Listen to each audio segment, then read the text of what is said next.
ওয়েস্টে আসলে খুব বিশাল অ্যামাউন্টের এনার্জি খরচ হচ্ছিল যে অ্যাকর্ড কিভাবে অ্যালায়েন্স থেকে ভালো।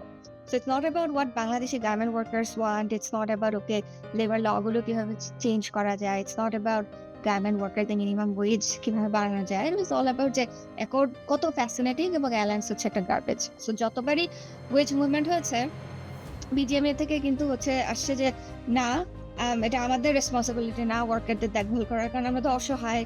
ব্র্যান্ড গুলো আমাদেরকে অনেক চাপ দিচ্ছে। ওদিকে ব্র্যান্ড বলছে, "না, কি করব? কোভিড এর কাছে আমরা অসহায়।" বাংলাদেশের সরকার বলছে যে, "আমি এখন কি করব? আমি সব দিক দিয়েই অসহায়।" বড়, বড় ইন্টারন্যাশনাল লেবার রাইটস অর্গানাইজেশনস আছে যে ক্লিন ক্লথ ক্যাম্পেইন বলেন, labour behind the label, industrial, তারা কিন্তু প্রেশার দিতে পারে। তো দ্যাটস ইট। এরপরে কিন্তু যেতে পারে না। তো পরিবর্তনটা কিন্তু আমাদেরকে লোকালি শুরু করতে হবে। পরে যখন দেখলাম যে কারা ইন্টারিম গভর্নমেন্টের অ্যাডভাইজারি বোর্ডে গেল। নেতৃত্ব থেকে কিন্তু হঠাৎ করে নারীরা গিয়ে নাই হয়ে গেল। এবং একইভাবে আমি বলব যে গার্মেন্টস শ্রমিক এবং গার্মেন্ট নারী শ্রমিকরাও ওই ইন্টারিম সরকারের আমলে কেমন করে জানি নাই হয়ে গেল। যে আন্তর্জাতিক নারী দিবস না কেমন জানি বাণিজ্যিকীকরণ হয়ে গেছে।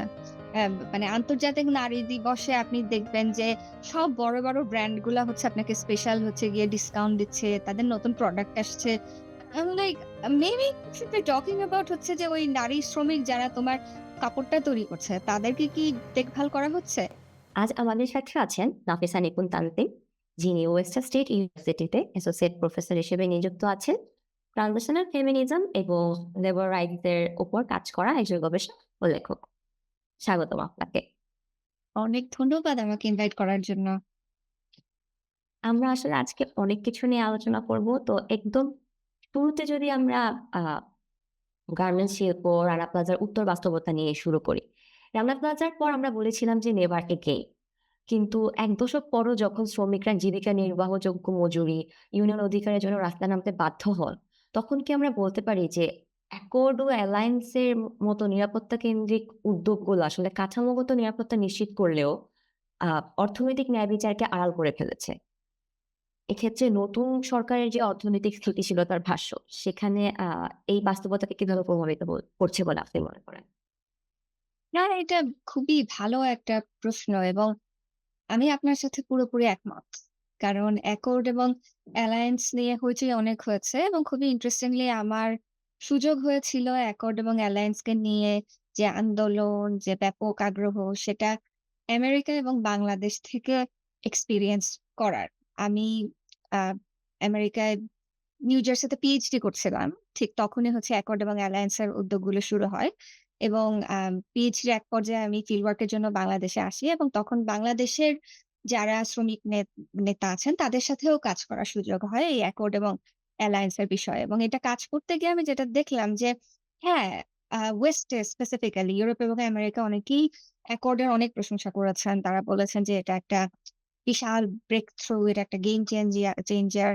এটা for the first time in the history brand গুলোকে অ্যাকাউন্টেবল করেছে। এটা লিগালি বাইন্ডিং এবং অনেক কিছু। অ্যান্ড ইন্টারেস্টিংলি ওয়েস্টে আসলে খুব বিশাল অ্যামাউন্টের এনার্জি খরচ হচ্ছিল যে অ্যাকর্ড কিভাবে অ্যালায়েন্স থেকে ভালো।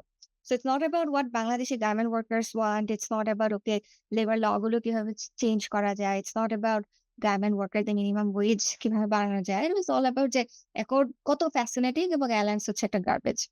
তারপরে আমি যখন বাংলাদেশে গেলাম, ইন্টারেস্টিংলি আমি দেখলাম যে বাংলাদেশের যারা labour rights activist they were less worried about যে অ্যালায়েন্স কত বড় গার্বেজ আর অ্যাকর্ড কত মহান।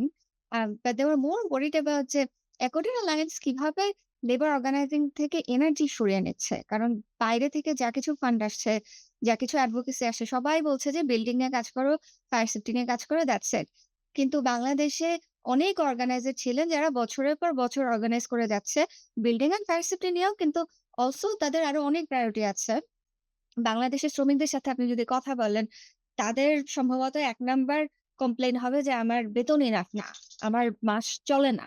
তারপরে তাদের খাদ্য সংস্থান করতে কষ্ট, তাদের চিকিৎসা সংস্থান করতে কষ্ট, বাসা ভাড়া দিতে পারে না, তাদের জব সিকিউরিটি নাই, ওয়ার্ক প্লেসে হ্যারাসমেন্ট এর শিকার হচ্ছে। কাজ প্রচন্ড রকমের স্ট্রেসফুল, বাথরুম ব্রেক নাই, প্রেগন্যান্সি ব্রেক নাই। I mean I can go on and on এবং অ্যাকর্ডিং অ্যালায়েন্স যেটার সমস্যা ছিল যে খুবই টেকনোক্র্যাটিক ডেফিনিশন অফ সেফটি দিয়েছিল যে আমি বিল্ডিং এর সেফটি নিশ্চিত করব। কিন্তু বিল্ডিং এর ভিতরে যে মানুষগুলো আছে তাদের সেফটি আসলে কে দেখবে? And at the end of the day interestingly accord এবং অ্যালায়েন্স কিন্তু গিয়ে শুধু সেই ফ্যাক্টরি গুলো কভার করেছিল যেগুলো বিদেশে সরাসরি এক্সপোর্ট করে। কিন্তু বাংলাদেশে কিন্তু প্রায় অর্ধেকের বেশি ফ্যাক্টরি সরাসরি এক্সপোর্ট করে না। তারা সাব কন্ট্রাক্ট করে এবং এই অর্ধেকের বেশি ফ্যাক্টরি এবং অর্ধেকের মতো গার্মেন্টস শ্রমিকই অ্যাকর্ড এবং এলআইএস এর মধ্যে পড়ে নাই।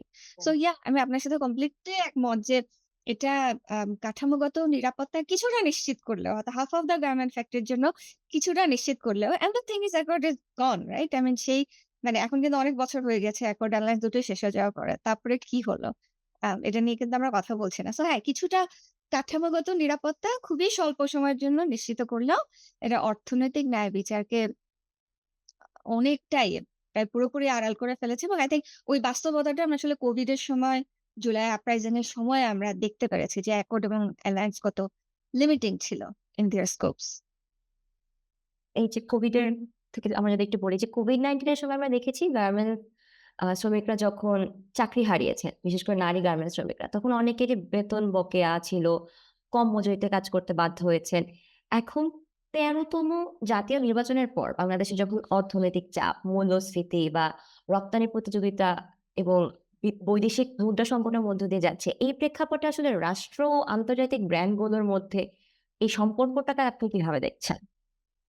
এটা একটা জটিল সম্পর্ক এবং মাঝে মনে হয় যে খুবই ফ্রাস্ট্রেটিং একটা সম্পর্ক। হিস্টোরিক্যালি এবং একই সাথে কোভিড এর সময় এবং এটা জুলাই আপরাইজিং এর পরেও আমরা দেখি যে হিস্টোরিক্যালি সবাই আমি বলব যে তাদের রেসপনসিবিলিটি এভয়েড করতে চায়। এখন কোভিড এর সময় আমরা যেটা দেখলাম যে অনেক বিদেশি ব্র্যান্ড তারা হচ্ছে যে ওই অ্যাক্ট অফ গড একটা সুপিরিয়র ফোর্স এর কারণে একটা ঝামেলা হয়ে গেছে। ওই ক্লজ দেখিয়ে তারা তাদের অর্ডার গুলো ক্যানসেল করে দিল।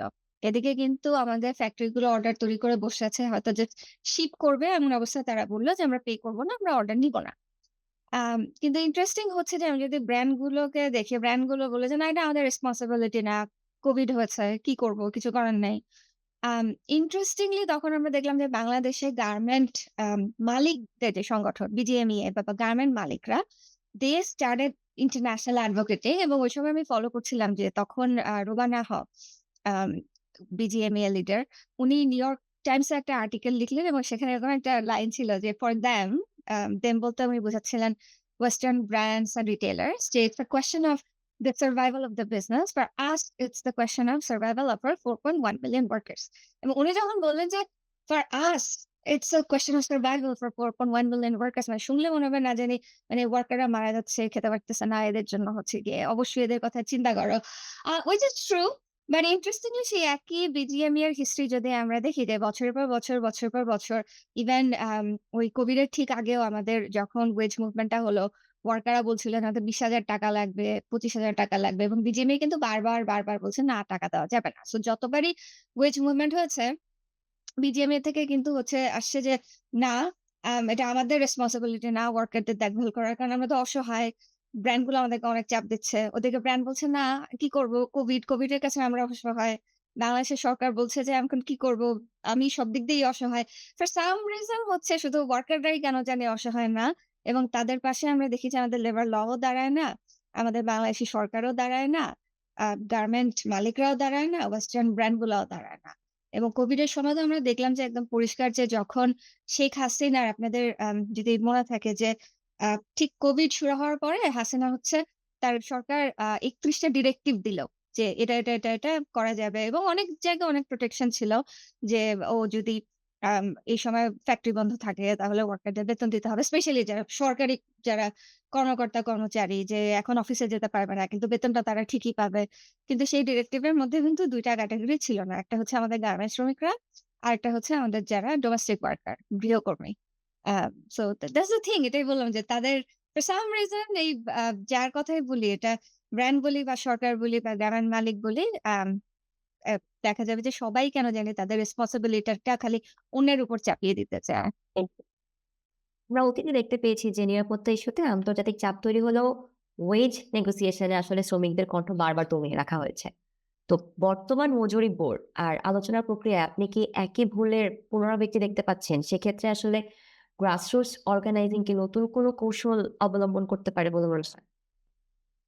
এটা একটা ভালো প্রশ্ন। এখন প্রবলেম যেটা কি যে ইন্টারন্যাশনাল প্রেশার কিন্তু সবসময় কি করে এরা ইনডিরেক্ট চাপ তৈরি করে, রাইট? এটা কিন্তু কোনো লিগ্যাল অব্লিগেশন নাই। এরা আনলেস ইটস লাইক বিশাল টাইপের স্যাংশন, এটা কিন্তু ডিরেক্টলি হচ্ছে গিয়ে ওয়েজ, এবং স্যাংশনও কোনো ভালো জিনিস না।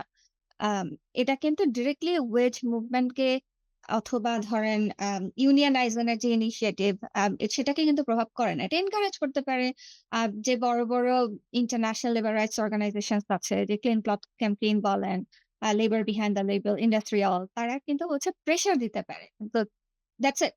এরপরে কিন্তু যেতে পারে না।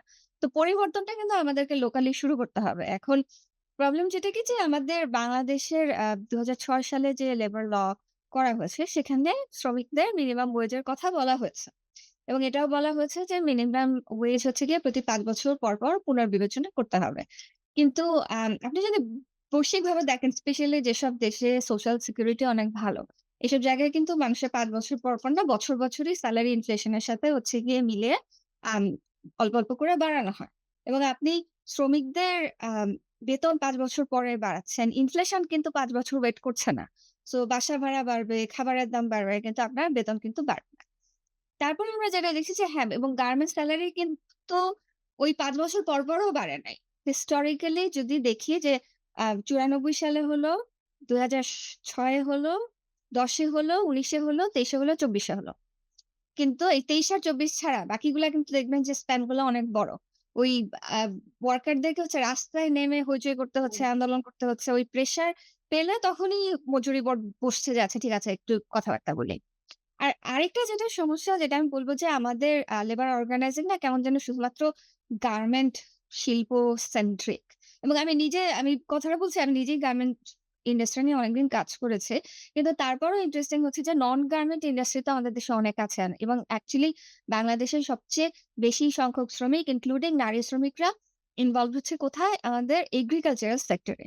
এই এগ্রিকালচারাল সেক্টরই কিন্তু হচ্ছে গিয়ে মিনিমাম ওয়েজের মধ্যে পড়ে না। মানে এগ্রিকালচারাল সেক্টর হচ্ছে লার্জলি ইনফরমাল, এবং এটারই কিন্তু মিনিমাম ওয়েজের কিন্তু কোনো প্রভিশন নাই। মিনিমাম ওয়েজে হচ্ছে ৪২ এর মতো প্রভিশন আছে। কিন্তু এখানে এগ্রিকালচারাল সেক্টর ওয়ার্কাররা ইনক্লুডেড না। এখানে ডোমেস্টিক ওয়ার্কাররা ইনক্লুডেড না। যারা হয়তো পাট শিল্পে কাজ করছেন, যারা রাবার শিল্পে কাজ করছেন, লবণ শিল্পে কাজ করছেন, এরা কিন্তু কেউই ইনক্লুডেড না। সো আমাদের পুরো কাঠামোগত একটা বিশাল ঝামেলা আছে। এ এক্ষেত্রে হচ্ছে জেন্ডার, ক্লাস এবং গ্লোবাল ক্যাপিটালের সম্পর্ক শ্রমিক ঐক্যকে ভাঙতে ভূমিকা রাখে। তো ২০২৫-২৬ সালের শ্রম আন্দোলনে নারী শ্রমিকদের যে নেতৃত্ব সেটা কতটুকু দৃশ্যমান হয়েছে বলে আপনি মনে করেন? হ্যাঁ, এটা একটা ভালো প্রশ্ন। নারী শ্রমিকদের নেতৃত্ব নিয়ে কথা বলার আগে আমি যদি খুব ছোট করে বলি, যে আমরা যদি এই আন্দোলনটাই দেখি, এই আন্দোলনের একদম শুরুতে যদি যাই, যে এন্টি ডিসক্রিমিনেশন যে ফ্রেমিং টা, রাইট? বৈষম্য বিরোধী আন্দোলন। এখন এই বৈষম্যটা আসলে কাদের বিরুদ্ধে? আমরা কিন্তু হচ্ছে গিয়ে, and again it will sound very critical, but বৈষম্য বিরোধী আন্দোলনটা ছিল হচ্ছে গিয়ে বাংলাদেশে to some extent very privileged হচ্ছে গিয়ে ইয়াং অ্যাসপায়ারিং ব্যুরোক্র্যাটস দের। যারা হচ্ছে গিয়ে সরকারি চাকরির জন্য চেষ্টা করছিল, রাইট? এবং একটা গার্মেন্টস শ্রমিকের পক্ষে কিন্তু এই সরকারি চাকরির স্বপ্ন দেখাও কঠিন, বা একেবারে মানে বাংলাদেশের ওয়ার্কিং ক্লাস যারা ফ্যামিলি থেকে হয়তোবা আসছেন, বা একেবারেই মাইনরিটি কমিউনিটি থেকে আসছেন, আম পাহাড়ে হয়তো যারা আছেন, অনেক দরিদ্র জনগোষ্ঠী, তাদের জন্য কিন্তু এই বিসিএস ক্যাডার হবো মানে ওই স্বপ্নটা পর্যন্ত যাওয়াটাও ভীষণ কঠিন।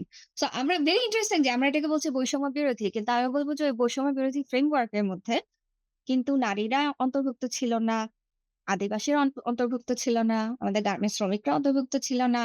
বাংলাদেশে যারা হয়তো নন বাইনারি জেন্ডার ডাইভার্স কমিউনিটি আছেন, তারা অন্তর্ভুক্ত ছিল না। কারণ আপনাদের যদি মনে থাকে যে সুপ্রিম কোর্টের রায়টা যখন আসলো, তখন কিন্তু আমরা দেখলাম যে নারী কোটা ঠাস করে অনেক কমে গেল। আম দে আ এবং অ্যাকচুয়ালি নারী কোটা বোধহয় তারা সরিয়ে ফেলল। তারপরে যেটা আমরা দেখলাম যে আদিবাসী কোটা আগে ছিল 5%, সেটা হয়ে গেল 1%। সো আচ্ছা। দ্যা থিং ইস যে আমরা যখন অ্যান্টি ডিসক্রিমিনেশন ফ্রেম এর কথা বলছি, বাই ইটসেলফ কিন্তু ফ্রেমিংটা ভীষণ ডিসক্রিমিনেটরি। সো সেখান থেকে যখন আন্দোলন শুরু হলো, এবং আন্দোলনে গার্মেন্ট ওয়ার্কাররা অনেক ইনভলভ ছিল। কারণ গত ১৫ বছরে আ মানে হাসিনার যে ১৫ বছর, সেই ১৫ বছরে কিন্তু ওয়ার্কাররা দিনের পর দিন অনেক ধরনের এক্সপ্লয়টেশন সহ্য করেছে। আমাদের যে ইন্ডাস্ট্রিয়াল পুলিশ ভেরি ইন্টারেস্টিং। মানে আম গার্মেন্ট শিল্পটাকে একটা মিলিটারাইজ হচ্ছে পুলিশ সিস্টেম দিয়ে সার্ভেইল করা হচ্ছে এবং সেখানে আপনি যদি একটু রাস্তায় নেমে প্রোটেস্ট করার চেষ্টা করেন, সাথে, সাথে হচ্ছে আপনার উপর মিলিটারি স্টাইল হচ্ছে গিয়ে টর্চার, অ্যাকশন, লসুট, ইভেন মার্ডারেরও কাহিনী অনেক হয়েছে। সো সাধারণ মানুষ যখন রাস্তায় চলে গেল তাদের মধ্যে কিন্তু অনেক গার্মেন্টস শ্রমিকও ছিল। কারণ গার্মেন্ট ইন্ডাস্ট্রি গত মানে হাসিনার শাসনামলে অনেকভাবে সাফার করেছে। মাল্টিপল হচ্ছে ওয়েজ মুভমেন্ট হয়েছে। কিন্তু সরকার কিন্তু কখনোই বেতন বাড়াতে চায় নাই বা সর মানুষ শ্রমিকের পক্ষে সরকার কথা বলে নাই। এবং প্রায় ২৬ জনের মতো গার্মেন্টস শ্রমিক আন্দোলনে মারা গেলেন। কিন্তু ইন্টারেস্টিং হলো যে তারপরে কি হলো? এই ইন্টারিম সরকারের সময় কি হলো?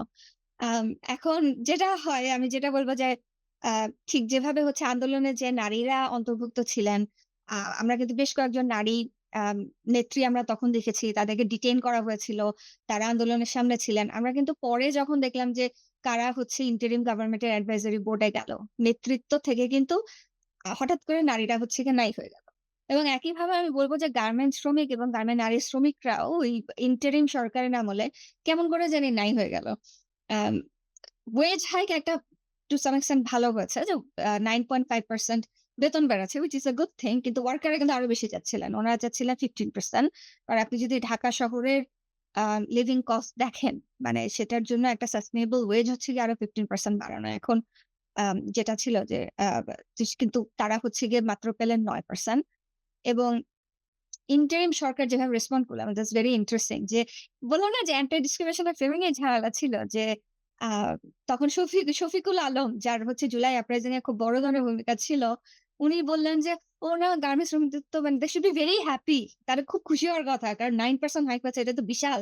এত বড় হাইক তো এত বেতন তো আগে কখনো বাড়ে নাই। তারপর যখন বিজিএমইএ এর হচ্ছে ভাইস প্রেসিডেন্ট কে জিজ্ঞেস করা হলো যে, "কি কাহিনী? ওয়ার্কাররা তো মানে দে আর নট হ্যাপি।" তখন তারা উনি লিটারেলি এটা ফুলার আম কমিশনের একটা রিপোর্ট আছে ওখানে ইন্টারভিউতে উনি লিটারেলি বলেছেন যে এটা হচ্ছে টোটাল রাবিশ। যে ওয়ার্কাররা খুশি না এটা আবার কেমন কথা। So anyway that's a long way to say যে আম এই আম নারী আন্দোলনে এই নারীরা যারা আন্দোলনে আম ইনভলভ ছিলেন, আম ইন্টারিম সরকার আমলে আমরা দেখি যে ঠিক যেভাবে সব ধরনের ডিসিশন মেকিং এ আমি বলব যে বাঙালি, সিস বাঙালি মুসলিম পুরুষ তারা যেভাবে সবখানে চলে আসলো আমরা একইভাবে দেখি যে আমাদের আম গার্মেন্ট শিল্পেও যে নারীরা লিডারশিপ দিলেন, তাদের যে প্রায়োরিটি গুলো ছিল, তাদের যে চাওয়া পাওয়া গুলো ছিল, এগুলা কিন্তু ওইভাবে আসলে পূরণ হয় নাই। আমরা নারীদের লিডারশিপ নিয়ে একটু কথা বলবো। কিন্তু তার আগে আমরা একটু গার্মেন্টস খাতের যে মানে গার্মেন্টস খাত তো আসলে আমাদের অর্থনীতির মেরুদণ্ড। একই সাথে নারীর শ্রমের উপর দাঁড়িয়ে থাকা একটা গভীর বৈষম্যের গল্পও বলা যায়। তো এক্ষেত্রে যদি একটু ট্রান্সিশনাল ফেমিনিস্ট সলিডারিটি ও ঔপনিবেশিক ছায়া নিয়ে যদি একটু কথা বলি যে, বাংলাদেশের স্থানীয় নারীবাদী সংগঠনগুলো যেমন মেয়ে নেটওয়ার্ক বা ফেমিনিস্ট অ্যালায়েন্স নতুন রাজনৈতিক মুহূর্তে কিছুটা পরিসর পাচ্ছে। এক্ষেত্রে আ উত্তর-দক্ষিণ সম্পর্কের ক্ষমতার ভারসাম্য যদি ভাঙা না হয়, সেক্ষেত্রে কি প্রকৃত সংহতি সম্ভব বলে আপনি মনে করেন? সেক্ষেত্রে কলোনিয়াল লেগেসি এখনো আমাদের সংহতির ভাষা ও কাঠামোকে যে নিয়ন্ত্রণ করছে, এ ব্যাপারটাকে আপনি বলা চান? সংহতি সম্ভব না। মানে আমার নিজের যেমন আমি অনেকদিন থেকে কাজ করছি যে সংহতি জিনিসটা যে আসলে কি? সংহতি কি ভালো না খারাপ বা সংহতি করতে গেলে আসলে কি ঝামেলাগুলো হয়? মানে I think সেটাই আমার মানে একাডেমিক এবং অ্যাক্টিভিস্ট ইন্টারেস্ট এর জায়গা। তো আ আমি নিজেও হচ্ছে বাংলাদেশে এরকম আ ব্যা মানে ১ টা ২ টো হচ্ছে মানে নারীবাদী যে সংগঠন বা গ্রাসরুটস মোবিলাইজেশন এর ইনিশিয়েটিভ সেগুলোর সাথে আছি এবং অনেকদিন থেকে কাজের অভিজ্ঞতা থেকে যেটা বলতে পারি যে আম যদিও আমাদের বাংলাদেশে গ্রাসরুটস অর্গানাইজিং এর খুবই রিচ একটা হিস্ট্রি আছে। আম আ দ্যা অ্যাডভান্সমেন্ট অফ হচ্ছে আ এটাকে অনেকে বলেছেন, অনেক স্কলার বলেছেন নন প্রফিট ইন্ডাস্ট্রিয়াল কমপ্লেক্স। অর্থাৎ আপনি সোশ্যাল জাস্টিস মুভমেন্ট মানে নারী অধিকার নিয়ে আন্দোলন করবেন কিন্তু এই এনজিও মডেলে থেকে আপনাকে কাজ করতে হচ্ছে। এবং এনজিও মডেলের সমস্যা কি আপনাকে ফান্ড আনতে হচ্ছে। সো আপনি যখন ফান্ড আনবেন তখন হচ্ছে গিয়ে আপনাকে ওই উত্তরের আম যত বড় ফান্ডার, পয়সাওয়ালা ফান্ডার দেখতে হচ্ছে ওরা আসলে কি নিয়ে ফান্ডিং দিবে। ও আচ্ছা ওরা এখন আম আ এইচআইভি এইডস নিয়ে ফান্ডিং দেবে? তাহলে নারী এবং এইচআইভি এইডস নিয়ে আমি তাহলে কাজ করি। ও আচ্ছা এখন ফান্ডিং হচ্ছে গিয়ে ফান্ডামেন্টালিজম নিয়ে তাহলে নারী এবং মৌলবাদ নিয়ে কাজ করি। কিন্তু আপনি কিন্তু কখনোই হচ্ছে গিয়ে মানুষের কাছে যাচ্ছেন না। এবং যেমনটা আপনি এফোর্ড ও করেন না। এখন আপনি কি যদি বলেন, "না আমি গার্মেন্টস শ্রমিকদের নিয়ে কাজ করতে চাই।" না there is no fun. So you can really হচ্ছে গিয়ে prioritize হচ্ছে আপনার কমিউনিটি কি চায়। আরেকটা যেটা বড় সমস্যা আমি বলব যে, যেটা বলছিলাম যে, বাংলাদেশে কিন্তু ভীষণ রিচ একটা খুবই প্রোগ্রেসিভ এবং মানে মানে বামপন্থী একটা অর্গানাইজিং এর হিস্ট্রি আছে। এটা 1950-60 এর দশক থেকে শুরু করে স্বাধীনতার পরেও অনেকদিন থেকে আমাদের যে লেফট পলিটিক্যাল যে গ্রুপগুলো ছিল, এখন অনেক লিমিটেশন ও আছে। এই গ্রুপগুলোর মধ্যে অনেক ধরনের ফ্র্যাকচার ও ছিল। এই গ্রুপগুলোর একটা বড় সমালোচনা হচ্ছে যে, তারা খুবই মানে আমি বলব যে patriarchal Marxist philosophy দিয়ে তারা ইনফ্লুয়েন্স ছিলেন। কিন্তু তারপরেও যেটা ছিল যে তাদের অর্গানাইজিং কিন্তু হচ্ছে ওই এনজিও ঘরানার ছিল না। তারা কিন্তু হচ্ছে গিয়ে খুব ইম্পোর্টেন্ট যেটা এখন আমরা কিন্তু খুব ওয়েসটার্ন রাইটস বেসড অ্যাপ্রোচ এ কাজ করি। ও আপনি কি নিয়ে কাজ করেন? নারী অধিকার। আপনি কি নিয়ে কাজ করেন? শ্রম অধিকার। আপনি কি নিয়ে কাজ করেন? পরিবেশ অধিকার। যেমন এগুলো আলাদা বক্স। কিন্তু ধরেন যে হচ্ছে নারী শ্রমিক তার রিয়ালিটিটা আসলে কে কথা বলবে?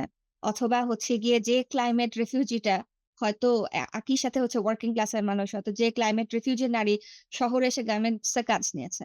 তার রিয়ালিটি নিয়ে কে কথা বলবে? সো আমাদের আগে যেটা ছিল কি যে স্পেসিফিক্যালি লেফট এই অর্গানাইজিং গুলো অনেক বেশি আসতো হচ্ছে গিয়ে আমাদের লেফট পলিটিক্যাল প্ল্যাটফর্ম থেকে। এবং আপনি যখন একটা পলিটিক্যাল প্ল্যাটফর্ম থেকে অর্গানাইজ করবেন তখন আপনি কি? আপনি কিন্তু শুধুমাত্র আম একটা শর্ট টার্ম পলিসি নিচ্ছেন না। এখন যেটা দেখবেন যে অনেক হিস্টোরিক্যালি অনেক বেশিরভাগ নন প্রফিট অর্গানাইজেশন যেসব এনজিও আছে যে তারা কাজ করবে, ও আচ্ছা একটা প্রজেক্ট আছে আমরা গার্মেন্ট ওয়ার্কারদের হচ্ছে একটু ট্রেনিং দিচ্ছি কিছু একটা বিষয়। আমরা তাদেরকে একটু স্কিলড করছি। আমরা তাদেরকে একটু লেবার রাইটস শিখাচ্ছি। কিন্তু দ্যাটস ইট। আপনার ফান্ডিং এর টার্ম শেষ, পয়সা শেষ, আপনার কাজও শেষ। কিন্তু ধরেন লেফট পলিটিক্যাল অর্গানাইজেশন গুলা কিন্তু ওই একটু লেবার ল শিখায়, একটু ইংরেজি শিখায়, একটু স্কিল শেখায়। ওটারও অনেক বাইরে গিয়ে তারা কিন্তু অনেক ফান্ডামেন্টাল প্রশ্নগুলা করছিল যে আমাদের শ্রম আইনের কি সমস্যা, আমাদের সরকারের দিক থেকে কি সমস্যা, কেন আমাদের রিসোর্স ডিস্ট্রিবিউশন হচ্ছে না, আমাদের ট্যাক্সেশন পলিসির কি সমস্যা। সো ওই পলিটিক্যাল অর্গানাইজিং এর জায়গা থেকে আপনি যদি শ্রমিকদের নিয়ে কাজ করেন, আপনার কিন্তু বড় কাঠামোগত যে সমস্যা সেগুলো অ্যাড্রেস করার স্কোপ থাকে। সো প্রবলেম যেটা হচ্ছে যে হ্যাঁ, একই সাথে উত্তর দক্ষিণের সম্পর্ক তো আছেই। আবার আমাদের যে মানে এনজিওয়াইজেশন এর যে টেনডেন্সি, আমাদের যে হচ্ছে রাইটস বেসড যে বক্সের tendency which is very much influenced by হচ্ছে এই ফরেন ফান্ডার বেসড এনজিওয়াইজেশন। আম এবং আরেকটা যেটা হচ্ছে যে এই যে এনজিওয়াইজেশন এর যে ধারা সেটাও তো এমনি হয় নাই। আমরা তো আউট অফ নোহোয়্যার তো we just didn't like wake up in a fine morning. আমরা লাইক নো আমরা এখন থেকে সব এনজিও খুলবো। সেটাও হচ্ছে গ্লোবাল পলিটিক্যাল ইকোনমি যে খেলা যে 1980s থেকে যখন স্ট্রাকচারাল অ্যাডজাস্টমেন্ট পলিসি দেশে আসলো, ওয়ার্ল্ড ব্যাংক প্রেসক্রিপশন দিল যে তোমরা তোমাদের বর্ডার ওপেন করে দাও, ফরেন ডিরেক্ট ইনভেস্টমেন্ট এর স্কোপ গুলা বাড়াও। ওই তখন থেকেই কিন্তু আমরা এনজিওদের জন্য হচ্ছে গিয়ে একটা খুব ভালো একটা গ্রাউন্ড আমরা তৈরি করলাম। সো উত্তর দক্ষিণের সম্পর্কটা আসলে সবখানেই আছে যে সেখানে আমরা রাইটস বলতে আমরা কি বুঝি সেটাও যেমন অনেক ওই গ্লোবাল নর্থ এর আইডিয়া দিয়ে ইনফ্লুয়েন্স। আমরা যখন এনজিও ভিত্তিক অর্গানাইজিং করি সেটাও গ্লোবাল নর্থ এর আইডিয়া দিয়ে ইনফ্লুয়েন্স। আমরা যেভাবে হচ্ছে গিয়ে লেফট পলিটিক্যাল পার্টি গুলো এখন খুবই নড়বড়ে অবস্থা। সেটাও অনেকখানি ইনফ্লুয়েন্স হচ্ছে এই কলোনিয়াল লেগেসি দিয়ে। আ আ একটু পেছনের দিকে যদি হচ্ছে ৯০ এর চাইল্ড লেবার বয়কট এর কথা বলি যে ৯০ এর চাইল্ড লেবার বয়কট থেকে শুরু করে অ্যাকর্ড মডেল বাংলাদেশে প্রায় এক ধরনের একটা ল্যাবরেটরি বানানো হয়েছে। বর্তমান আন্তর্জাতিক উদ্যোগগুলো কি ডিকলোনিয়াল সলিডারিটি হিসেবে দেখেন? মানে আপনি আসলে নাকি হচ্ছে কলোনিয়ালিজম এর নতুন সংস্করণ হিসেবে দেখেন? এখানে আসলে এই বিশ্লেষণটা নতুন সরকারের পররাষ্ট্রনীতির সাথে কিভাবে যুক্ত হতে পারে? আম আসলে ডিকলোনাইজেশন যে কি এগুলো নিয়ে আমরা অনেক লেখালেখি করি। কিন্তু আসলে কি করলে যে সবকিছু ডিকলোনাইজ করা যায়? I don't know. I think that's a mystery. এখন আপনি যেটা বললেন যে 90s এর যে চাইল্ড লেবার ক্যাম্পেইন হলো that was such a messed up thing. Like America হঠাৎ করে তারা খুবই আম আ লেবার সচেতন হলো, শিশু অধিকার সচেতন হলো and they were like বাংলাদেশে এত আ বা চাইল্ড ওয়ার্কার সুতরাং আমরা বাংলাদেশকে বয়কট করব। They never even thought যে তুমি বয়কট করলে কালকে যে ৫০,০০০ বাচ্চা তাদের চাকরি থাকবে না এবং তার মানে তাদের খাওয়া-পড়া সবকিছু বন্ধ। And there will be many kids who will end up in more precarious labor, right? এরকম ওই সময়ের নিউজপেপার ঘাঁটলে দেখা যাবে যে গার্মেন্ট ফ্যাক্টরিতে জব লুজ করে তারা এই বাচ্চাগুলা কনস্ট্রাকশন ইন্ডাস্ট্রিতে গেল। ইভেন এরকমও এক্সাম্পল পাওয়া গেছে যে হয়তো তারা সেক্স ইন্ডাস্ট্রিতে ঢুকে গেল। So the thing is it was such a messed up thing. And then corporate code of conduct আসলো বাংলাদেশে।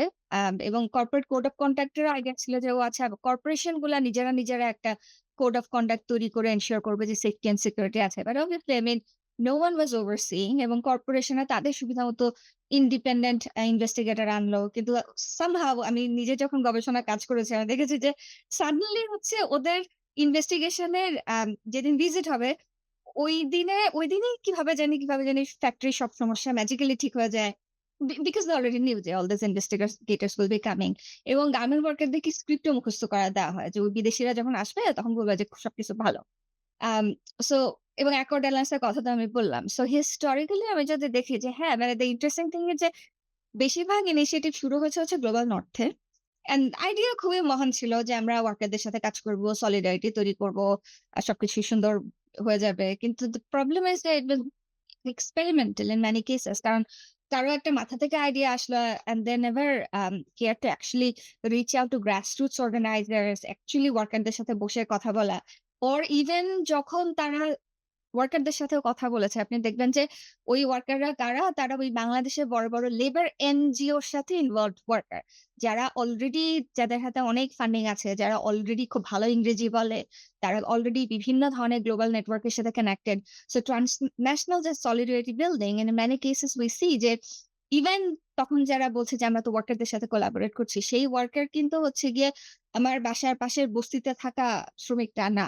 সেই ওয়ার্কার হচ্ছে তার দেখবেন একটা সুন্দর অফিস আছে, তার ফান্ডিং আছে, সে কম্পিউটারে কাজ করতেছে, সেই worker. So the thing is যে এই মানে এটা আমি বলব যে এটা আসলে মানে নতুন ধরনেরই একটা ঔপনিবেশিকতা। আর নতুন সরকারের পররাষ্ট্রনীতি মানে আমি যদি বিএনপি সরকারের কথা বলি, I mean হ্যাঁ, it will take some time এখন বিএনপি সরকার লাস্ট যখন পাওয়ারে ছিল সেই ২০০১ থেকে ২০০৬ তো ওই হিস্ট্রি যদি দেখি, ওই হিস্ট্রি কিন্তু খুব একটা সুবিধার না। কারণ ওই সময় যদি দেখি যে ওই বেতন তারা বাড়াতে চায় না। ওয়ার্কারদের হচ্ছে গিয়ে লং আওয়ার জবের পরিবেশ ভালো না। ২ টা বড় হচ্ছে গিয়ে আম ইন্ডাস্ট্রিয়াল ডিজাস্টার ওই সময় হলো। স্পেকট্রাম কোলাপস হলো। কেটিএস ফ্যাক্টরি ফায়ার হলো। আ প্রচুর ওয়ার্কার মারা গেল।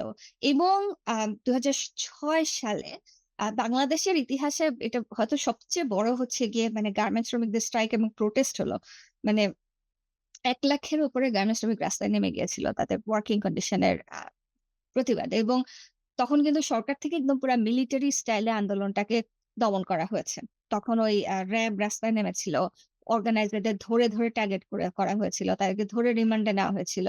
সো এখনকার গভর্নমেন্টের কিন্তু খুবই প্রবলেমেটিক একটা মিলিটারাইজড ভায়োলেন্স ইনফ্লিক্ট করার গার্মেন্টস শ্রমিকদের উপরে মিলিটারাইজড ভায়োলেন্স ইনফ্লিক্ট করার একটা হিস্ট্রি আছে। তো আমি ভেরি কিউরিয়াস টু সি যে এখন তো সবাই সুন্দর কথা বলছে যে না এটা আগের বিএনপি না, এটা নতুন বিএনপি, এরা অনেক ভালো এই সেই। সো আমি আসলে খুবই কিউরিয়াসলি আমি অপেক্ষা করছি দেখার জন্য যে আসলে নেক্সট ফিউ ইয়ার্স এ তারা কি করে?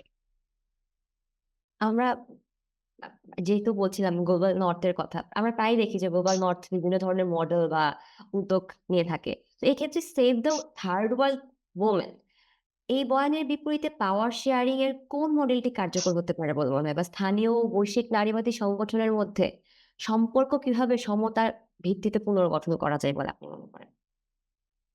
আমি আসলে জানি না কিভাবে করা যায়। কারণ the thing is আসলে এগুলো নিয়ে বেশি পড়াশোনা করার সমস্যা কি যে আপনি যত বড় হচ্ছে গিয়ে মানে হয়তো নারীবাদী আন্দোলনের ইতিহাস পড়বেন অথবা যেখানে আপনি দেখছেন যে বিভিন্ন ধরনের লোকাল এবং গ্লোবাল নারীবাদী অর্গানাইজেশন গুলো একজন একজনের সাথে কাজ করার চেষ্টা করছে।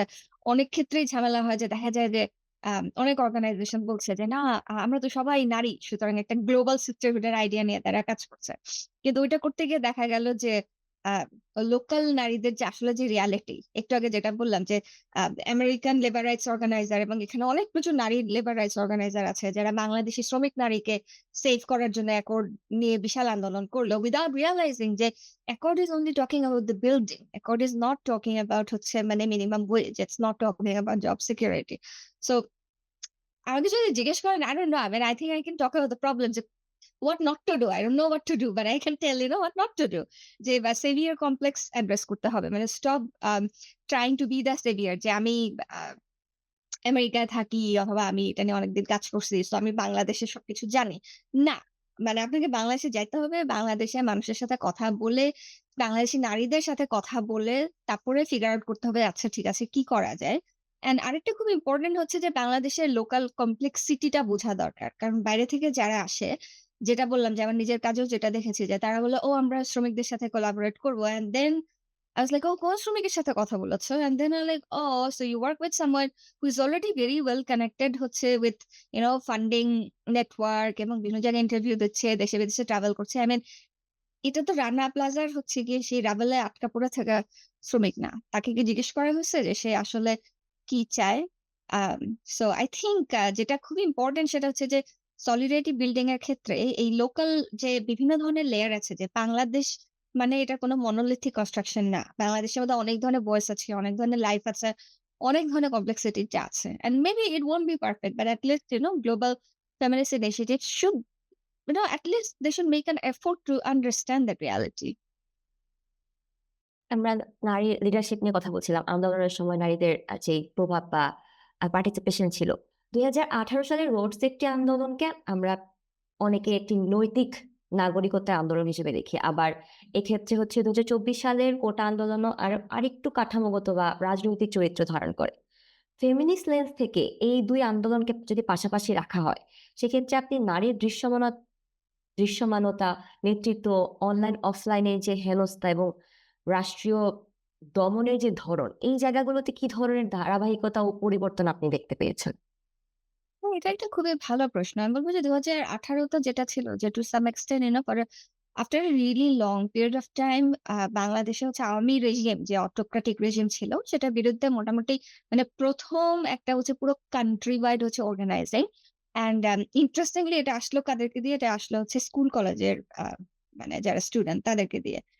সো গভর্নমেন্টের জন্য না এটা খুবই ইজি ছিল যে যারা প্রোটেস্টার ছিল এবং ইনক্লুডিং অনেক আমরা দেখেছি যে রাস্তায় স্কুলের ড্রেস পরা মেয়েরা নেমে তারা আন্দোলন করছে। তারা হচ্ছে গিয়ে and it just didn't stay limited with the whole traffic thing, right? ওই ট্রাফিক ইস্যুটাকে কেন্দ্র করে তারা রাষ্ট্রের যে রাষ্ট্র কাঠামোর যে ব্যর্থতা সেটা নিয়ে তারা মোবিলাইজ করছিল। কিন্তু যেহেতু এদের বয়স অনেক কম ছিল, it became very easy for the government to tag them as মানে তারা ওরা তো শিশু, ওরা কি বুঝে? এই যে infantilization এবং আমি বলব যে to some extent feminization of the protesters যে এরা তো কিছু বুঝে না। তোমরা যাও তোমাদের সব দাবি মেনে নিয়েছি। এখন যাও স্কুলে ফেরত হুম। যাও। আ But the interesting thing is 2024 এ কিন্তু এই বাচ্চাগুলাই তখন হচ্ছে গিয়ে তারা ততদিনে হচ্ছে গিয়ে বড় হয়েছে। তারা ইউনিভার্সিটিতে যাচ্ছে। তাদের পলিটিক্যাল ম্যাচুরিটি অনেক বেড়েছে। এবং একই সাথে ইন্টারেস্টিং হচ্ছে আমার যেটা মনে হচ্ছে যে স্পেশালি মানে টেকনোলজি তো খুব দ্রুত চেঞ্জ হয়। 2018 টেকনোলজি আর 2024 এর টেকনোলজি অনেক ডিফারেন্ট। সো 2024 এ যখন এই স্টুডেন্টরা অর্গানাইজ করছে আমরা দেখলাম যে ও আচ্ছা মানে there's something like মানে তারা হচ্ছে এনক্রিপ্টেড মেসেজিং তারা এক্সচেঞ্জ করছে। যেটা আমরা কিন্তু 2018 এ কি জিনিস আমরা জানতাম না। মানে সিগন্যাল চ্যাট হচ্ছে, WhatsApp হচ্ছে। তারপর যদি ইন্টারনেট কানেকশন না থাকে তাহলে আমরা পিয়ার টু পিয়ার কিভাবে কমিউনিকেট করব? মানে খুবই সফিস্টিকেটেড এবং খুবই সাবভার্সিভ হচ্ছে গিয়ে মানে ইউস অফ টেকনোলজি শুরু হলো। বিশাল মোবিলাইজেশন হলো এবং একই সাথে আমার যেটা মনে হচ্ছে যে আম মানে আর্টের একটা বিশাল রোল ছিল। আমরা দেখলাম যে বিভিন্ন ধরনের হচ্ছে গিয়ে মানে একদম মানে হয়তো ছোট, ছোট হচ্ছে ব্যান্ড গ্রুপ গুলা তাদের হচ্ছে খুবই মানে প্রতিবাদী গান, প্রতিবাদী শিল্প, মানে গ্রাফিটি, দেয়াল আর্ট সবকিছু মিলায় it became a much more হচ্ছে holistic movement and that's why it probably was successful. ২০১৮ থেকে আমরা যদি ২০২৪ এর এই ৬ বছরের আ টাইমটুকু দেখি যে ছাত্রদের বিরুদ্ধে মামলা, তারপর নজরদারি, ডিজিটাল সিকিউরিটি আইনের ব্যবহার। যেমন আমরা দেখতাম যে কার্টুন আঁকার ফলে অনেককে ধরে নিয়ে যাওয়া হতো। তো এই ক্ষেত্রে এই ধারাবাহিক অভিজ্ঞতা ফেমিনিস্ট স্টুডেন্ট অ্যাক্টিভিজম এর কৌশলকে কিভাবে পুনর্গঠন করছে? এখনকার তরুণ কি ফেমিনিস্ট অ্যাক্টিভিস্ট কি আরো ডিসেন্ট্রালাইজড বা ইন্টারসেকশনাল মডেলের দিকে ঝুঁকছে? এটাকে আপনি কিভাবে দেখছেন? আমার কাছে মনে হয় বাংলাদেশ না খুবই ইন্টারেস্টিং একটা জাংশনে আছে এবং বাংলাদেশে আমার মনে হয় যে খুবই ইন্টারেস্টিং। আপনার একেকবার মনে হবে যে আরে দেশের অবস্থা খুবই খারাপ। স্টুডেন্টদের কোনো ক্রিটিক্যাল থিংকিং স্কিল নাই। এদেরকে যা গিলানো হচ্ছে তাই গিলতেছে। সারাদিন সোশ্যাল মিডিয়া দেখে বা দ্যাটস ইট।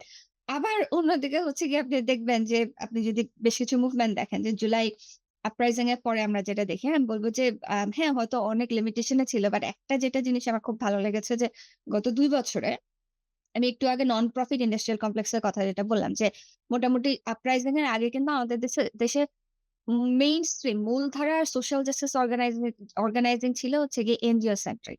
যে একটা কিছু করতে গেলে আচ্ছা ফান্ডিংটা কই পাবো? কারণ it became a kind of হচ্ছে ফুল টাইম জব। কিন্তু গত ২ বছরে কিন্তু প্রচুর হচ্ছে আমি দেখলাম যে গ্রাস রুটস হচ্ছে অর্গানাইজিং। এটা আমাদের মানে ইয়াং জেনারেশন এবং ওল্ডার জেনারেশন অনেক ক্রস জেনারেশন এখানে কোলাবোরেশন হচ্ছে। মানুষ দেশকে নিয়ে নতুন করে স্বপ্ন দেখছে। বিভিন্ন ধরনের হচ্ছে গিয়ে আইডিয়া এক্সচেঞ্জ হচ্ছে। সো দ্যা থিং ইস যে হ্যাঁ, মানে একদিকে তো দেখা যাচ্ছে যে স্টেট সার্ভেইলেন্স ছিল এবং আছে ইন ডিফারেন্ট ওয়েজ। ইভেন যখন এখন সরকার ইউনূস সরকার থেকে বলা হচ্ছে যে, "না, আমরা সাইবার সিকিউরিটি অ্যাক্ট আমরা হচ্ছে গিয়ে রিপিল করব।" আপনি যদি ড্রাফটটা পড়েন, সেই ড্রাফটে কিন্তু এখনো অনেক ধরনের হচ্ছে গিয়ে ভেগ ল্যাঙ্গুয়েজ এখনো আছে। এবং সরকার যদি চায় এগুলো দিয়ে কিন্তু হচ্ছে গিয়ে যে কাউকে হচ্ছে গিয়ে ঝামেলা তৈরি করা যায়। আ কিন্তু on the other hand আমি যেটা বলব যে একই সাথে আ intersectional movement মানুষ হয়তো বলবে, "ও মানুষ হঠাৎ করে এত মানে homophobic হয়ে গেছে।" আমরা দেখছি যে ট্রান্স রাইট নিয়ে কথা বললে হচ্ছে গিয়ে মোল্লারা সব রাস্তায় নেমে যাচ্ছে। বাট আমি যখন চিন্তা করি যে আমি যখন ইউনিভার্সিটিতে পড়তাম ২০০৩ থেকে ২০০৮ সালে, মানে আমরা এগুলা জানতাম কিন্তু এগুলা নিয়ে কিন্তু আমাদের জাস্ট কথা বলারও স্কোপ ছিল না।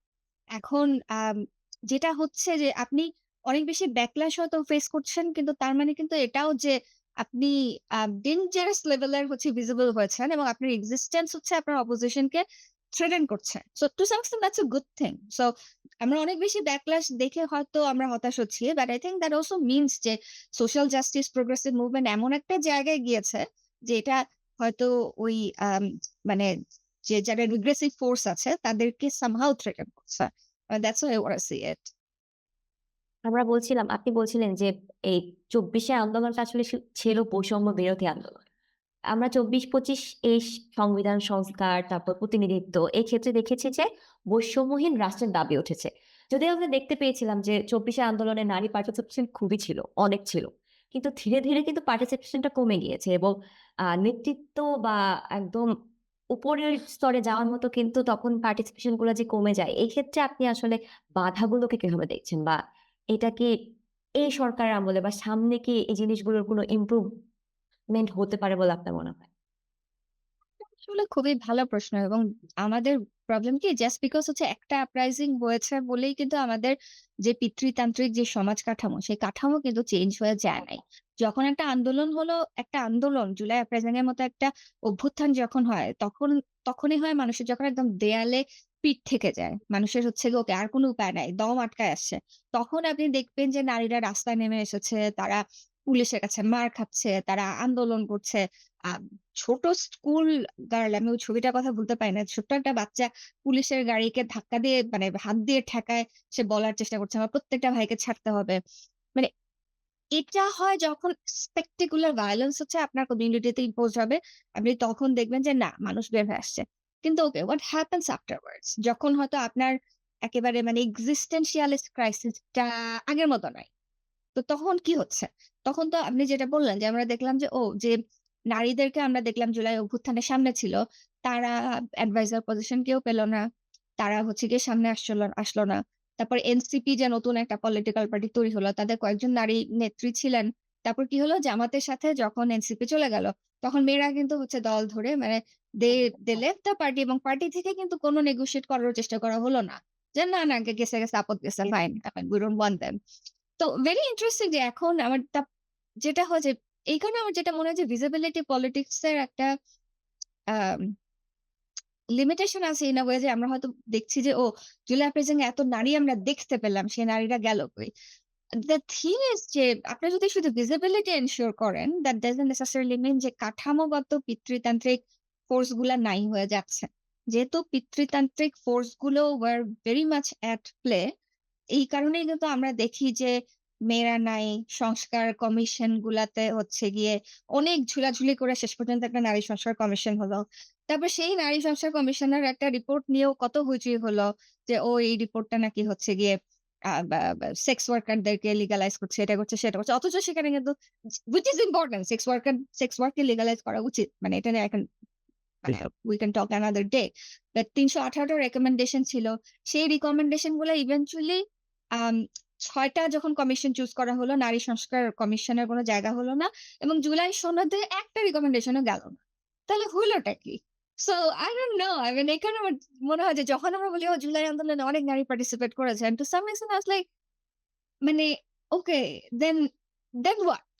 এই কারণে ধন্যবাদ। যেটা প্রবলেম যে আমাদের কাঠামোগত যে পিতৃতন্ত্র সেটাকে পরিবর্তন না করা গেলে কিন্তু এই occasional মানে spectacular participation দিয়ে আসলে খুব বেশি দূর যাওয়া যায় না। আমরা ছাত্র আন্দোলন ও শ্রম আন্দোলনের মধ্যকার যে একটা দূরত্ব ওইটা নিয়ে কথা বলছিলাম। তো এক্ষেত্রে মিডল ক্লাস মোরাল পলিটিক্স আর একটি হচ্ছে মিডল ক্লাস মোরাল পলিটিক্স আর অন্যটি হচ্ছে working class survival politics.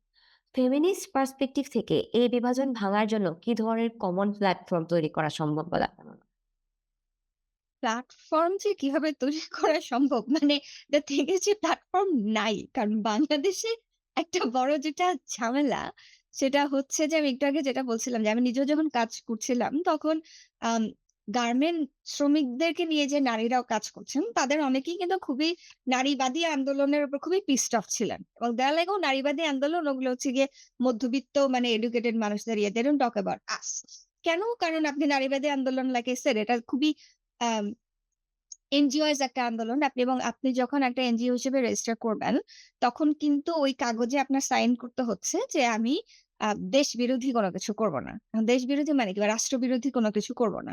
So আপনি কিন্তু বাই ডিফল্ট হচ্ছে আপনার জন্য তখন আপনি যদি আজকে বলতে চান যে আমি আজকে রাস্তা অবরোধ করব অথবা আমি একটা আ ব প্রধানমন্ত্রীর অফিসের সামনে গিয়ে বসে থাকব। এগুলা কিন্তু কমপ্লিটলি ইল্লিগাল আপনার জন্য।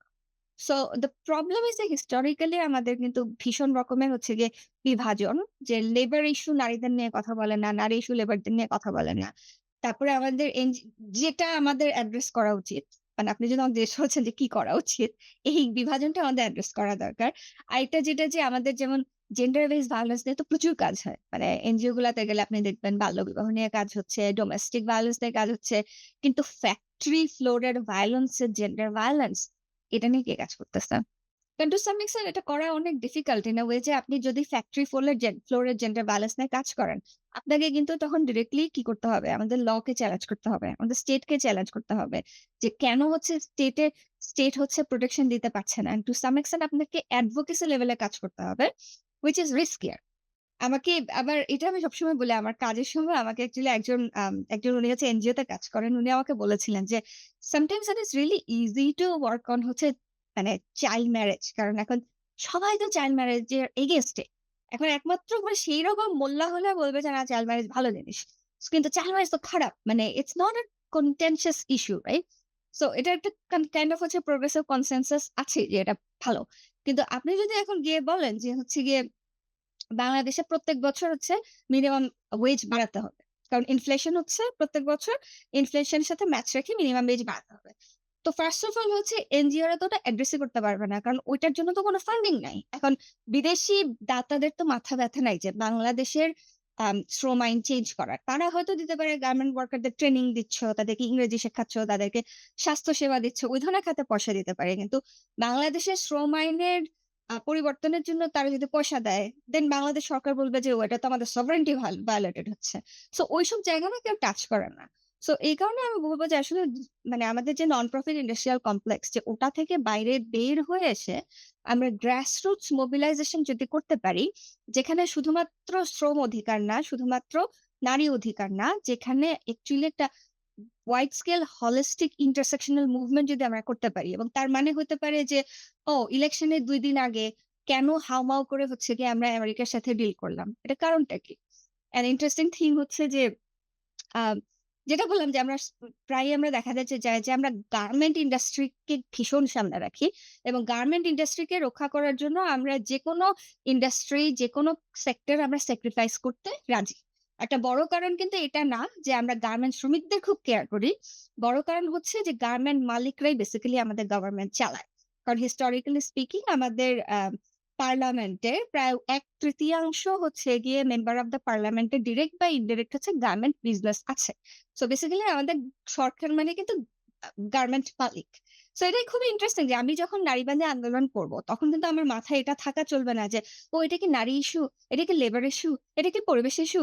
I really want our feminists to actually question যে ২ দিন আগে যে হচ্ছে গিয়ে ইলেকশনের ২ দিন আগে যে চুক্তিটা হলো, আম সেটা হচ্ছে বেসিক্যালি আমি বলব যে চুক্তিটা করা হয়েছে গার্মেন্ট শিল্পকে বাঁচানোর জন্য। কারণ 37% ট্যারিফ যদি আমেরিকা দিত, ইন্ডাস্ট্রি ধসে শেষ হয়ে যেত। তো তারা বেসিক্যালি আমেরিকার পায়ে ধরে বলেছে যে এটাকে কমাও। কমায় 19% করা হলো। In exchange of what? আমরা নাকি এখন হচ্ছে এগ্রিকালচারাল প্রোডাক্ট আমেরিকা থেকে কিনবো? মানে আমেরিকা থেকে আমাদের যদি আলু কেনা লাগে, আমেরিকা থেকে যদি আমাদের সবজি কেনা লাগে, আমেরিকা থেকে যদি আমাদের মাংস কেনা লাগে এবং আমেরিকা থেকে যদি তেল কিনতে হয়, তা আমাদের লোকাল চাষীদের অ্যাকচুয়ালি কি হবে? No one is asking that question. And I want feminists to raise those questions. আপনি বলছিলেন যে মাঝে, মাঝে বাংলাদেশের অবস্থা দেখলে মনে হয় যে স্টুডেন্টরা আসলে কিছুই জানে না। আবার মাঝে, মাঝে মনে হয় যে ভেরি ইন্টারেস্টিং একটা জায়গায় আছে। তো এক্ষেত্রে আসলে ছাত্র আন্দোলন নিয়ে যদি কথা বলতে হয় তাহলে শিক্ষা ব্যবস্থা ও বিশ্ববিদ্যালয়ের ভেতরে কাঠামো নিয়ে প্রশ্ন চলে আসে। তো আমরা জানি যে বাংলাদেশের বিশ্ববিদ্যালয়গুলোতে কারিকুলাম এখনো পর্যন্ত অনেকাংশে ঔপনিবেশিক জ্ঞান কাঠামোর উপর দাঁড়িয়ে আছে। ওমেন্স জেন্ডার স্টাডিজ এই বিভাগগুলোতে যদিও কিছুটা বিকল্প চিন্তার জায়গা তৈরি হয়েছে, কিন্তু অর্থনীতি, রাষ্ট্রবিজ্ঞান এমনকি আ আরো ভালো, ভালো কিছু মানে বিভাগে আসলে সেভাবে করে ডিকোলোনিয়াল যেই ব্যাপারটা এখনো আসেনি। সেখানে ডিকোলোনিয়াল ফেমিনিস্ট পেডাগজি কিভাবে অন্তর্ভুক্ত করা যেতে পারে বলে আপনি মনে করেন? হ্যাঁ, এটা একটা খুবই ভালো প্রশ্ন এবং উইমেন অ্যান্ড জেন্ডার স্টাডিজ এও যে আসলে ভীষণ একেবারে ডিকলোনিয়াল ইমেজেস শেখানো হয়, হ্যাঁ, তাও না। দারুণ। কারণ আমার নিজের পড়াশোনা Dhaka university women and gender studies এ ছিল এবং আমি বলব যে অল্প কটা কোর্স ছাড়া, নট মানে অল অফ দেম, অল্প কয়েকজন হচ্ছে গিয়ে শিক্ষক ছাড়া বেশিরভাগ ক্ষেত্রে আমাদের ট্রেনিংটা ছিল যে how to be a good NGO worker. তো এবং এটা কিন্তু মানে আমাদের পুরো শিক্ষা ব্যবস্থারই একটা সমস্যা এবং আমি বলব যে একটা বড় সমস্যা হচ্ছে যেটা বলছিলাম যে আমাদের কাঠামোগত যে ব্যাপার। ওয়ার্ল্ড ব্যাংকের সাথে আমাদের ইউজিসির কিন্তু অনেক দিনের কোলাবোরেশন চলছে। এবং এটাকে অনেকে দেখা যায় যে ইউজিসির পক্ষ থেকে মানে খুবই ওয়ার্ল্ড ব্যাংকের সাথে কোলাবোরেশন আমাদের হায়ার এডুকেশনকে আমরা অনেক উন্নত করব। ওয়ার্ল্ড ব্যাংকের ওয়েবসাইটে গেলে দেখবেন যে তারা বলছে যে আমরা গ্র্যাজুয়েট এমপ্লয়াবিলিটি বাড়াতে যাচ্ছি। যে স্টুডেন্টরা হচ্ছে পাশ করেই চাকরি পাবে। আমরা এটা ফোকাস করতে যাচ্ছি। এবং প্রবলেমটা কি যে আপনি যে হায়ার এডুকেশন এর কথা বললেন যে we really need to think about those changes critically. কারণ আপনি যখন হাইপার ফোকাস করছেন যে ও পাশ করেই চাকরি পাবে। আপনি তখন কোন ধরনের সাবজেক্ট গুলাকে, কোন ধরনের ডিসিপ্লিন গুলাকে আপনি গুরুত্ব দিবেন? যেগুলা খুবই টেকনিক্যাল এবং খুবই প্রফেশনাল। আপনি হয়তো তখন খালি ইঞ্জিনিয়ার তৈরি করবেন, আপনি হয়তো ডাক্তার তৈরি করবেন, আপনি হয়তো হচ্ছে গিয়ে তখন ওই যে আমি জেন্ডার স্টাডিজ এ ছিলাম, আপনি এনজিও ওয়ার্কার তৈরি করবেন। কিন্তু ফিলসফার কে তৈরি করবে?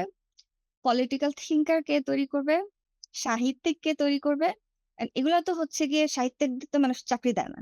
আপনি যদি ফিলসোফার হন, আপনি যদি রেজুমেতে লেখেন যে আমি হচ্ছে ফিলসোফার, আপনাকে কে এমপ্লয় করবে? কেউ এমপ্লয় করবে না। সো দ্যা প্রবলেম হচ্ছে যে এক হচ্ছে আমাদের দিস হাইপার ফোকাস যে আমরা এডুকেশনকে এমনভাবে ডিজাইন করছি যেটার মূল লক্ষ্য আপনাকে ক্রিটিক্যাল থিংকিং শেখানো না, আপনাকে সিস্টেমকে চ্যালেঞ্জ করা শেখানো না। বাট আপনার মাথায় ঢুকিয়ে দেওয়া হচ্ছে যে পাস করে একটা চাকরি পাইতে হবে। এবং এই কারণে দেখা যায় যে বাচ্চারা অনেক বেশি ইয়ে থাকে যে না আমাকে বিবিএ করতে হবে বা কোনটা করলে ভালো।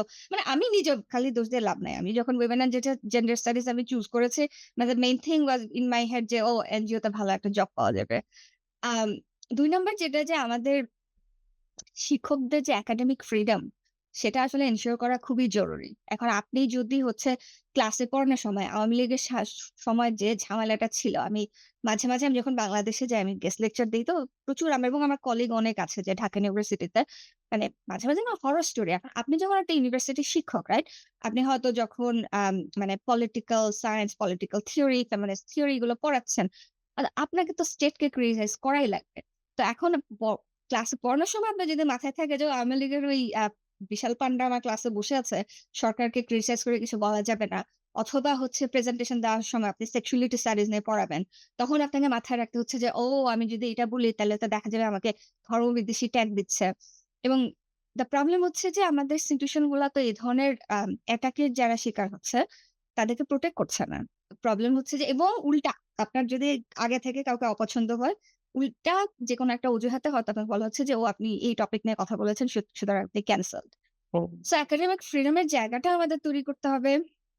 শিক্ষকদের সেলারির অবস্থা খুবই খারাপ। মানে ঢাকা ইউনিভার্সিটি বলেন বা প্রাইভেট ইউনিভার্সিটি গুলা বলেন। প্রাইভেট ইউনিভার্সিটি গুলাতে তো ওয়ার্কিং কন্ডিশন যদি বলেন যে বছরে ১২ টা কোর্স বা তার থেকেও বেশি কোর্স পড়াতে হয়। এখন আপনি যদি ১২ টা কোর্স বছরে পড়ানো লাগে, আপনার তো শিক্ষার মান পড়তে বাধ্য।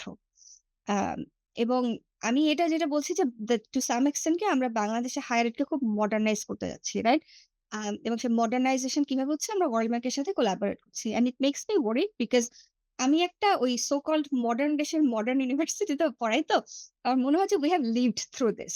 এই মডার্নাইজেশন এর ইনিশিয়েটিভ গুলো যখন আসে, আমি এখন আমেরিকায় থাকি। সো এখানে যেটা আমরা দেখেছি যে ইভেনচুয়ালি যেটা করে যে মানুষ লিবারাল আর্টস এর ডিসিপ্লিন গুলাতে বাজেট কাটতে থাকে। তখন তারা বলে যে, ফিলসফি ডিপার্টমেন্ট দরকার নাই। ইংলিশ ডিপার্টমেন্ট দরকার নাই। ওমেন এন্ড জেন্ডার স্টাডিজ দরকার নাই। আমাদের কি দরকার? আমাদের নার্সিং দরকার, আমাদের হচ্ছে গিয়ে বায়োলজি ডিপার্টমেন্ট দরকার, আমাদের হচ্ছে গিয়ে সোশ্যাল ওয়ার্ক ডিপার্টমেন্ট দরকার। এবং টু সাম এক্সটেন্ট আমার মনে হচ্ছে যে এই মডেলটাও বাংলাদেশে ওই মডার্নাইজেশন এর নামে আস্তে, আস্তে চলে যাচ্ছে। কারণ ১ নাম্বার আপনি প্রাইভেট ইউনিভার্সিটি গুলাতে যদি দেখেন, প্রাইভেট ইউনিভার্সিটি গুলাতে তো কিন্তু যেটা বললাম যে ওই ফিলসফি ডিপার্টমেন্ট কিন্তু নাই। প্রাইভেট ইউনিভার্সিটি গুলা হচ্ছে ভেরি মাচ ফোকাসড অন হচ্ছে জাস্ট লাইক আপনি পাস করবেন একটা ভালো বেতনের চাকরি পাবেন। এবং ওইটা দিয়ে আপনি হয়তো চাকরিটাই পাবেন। কিন্তু আপনার কিন্তু ক্রিটিক্যাল থিংকিং এবং সমাজ বদল করার যে হচ্ছে গিয়ে দর্শনের জায়গা, সেই দর্শনের জায়গাটা কিন্তু আপনি কখনোই হচ্ছে গিয়ে শিখতে পারবেন না। সো আমাদের বড় ধরনের চেঞ্জ দরকার। এক্ষেত্রে আমরা হচ্ছে ফেমিনিজম বা ফেমিনিস্ট অ্যাক্টিভিজম এর নতুন উত্থান দেখা দিচ্ছে। তো একই সাথে রয়েছে অ্যাডমিনিস্ট্রেটিভ প্রেশার বা রাজনৈতিক নজরদারি, যেটা আমরা বলছিলাম। এক্ষেত্রে শিক্ষক-শিক্ষার্থী ও কমিউনিটির মধ্যে যে জেনুইন ডায়ালগ দরকার বা মানে যে ক্রিটিক্যাল থিংকিংটা দরকার, সেক্ষেত্রে কি কেবল সেমিনার বা ওয়ার্কশপের মাধ্যমে কি এটি আসলে সম্ভব?